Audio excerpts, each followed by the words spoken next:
Hi friends, இயேசுவோடு நாம் இன்று விசாரிக்கும் தேவன். 1 பேதுரு 5:7 இவ்வாறாக கூறுகிறது, அவர் உங்களை விசாரிக்கிறவர் ஆனபடியால் உங்கள் கவலைகளை எல்லாம் அவர் மேல் வைத்து விடுங்கள். ஆமாங்க, ஏசப்பா நம்மளை விசாரிக்கிறவரா இருக்கிறாருங்க. அதனால நீங்கள் எதை குறித்தும் பயப்பட தேவையில்லை.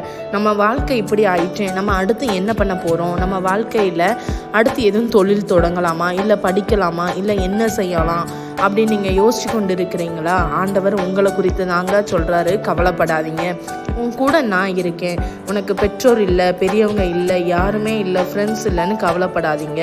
உங்கள் கூட நான் இருக்கிறேம்மா, உன்னை விசாரிக்கிற தேவன் நான் இருக்கிறேன். அதனால் நீ எதை குறித்தும் பயப்படாத, கவலைப்படாத, உன்னை குறித்து நான் நினைவாக இருக்கிறேன் அப்படின்னு சொல்லிட்டு ஏசப்பா உங்களை தாங்க சொல்கிறாங்க.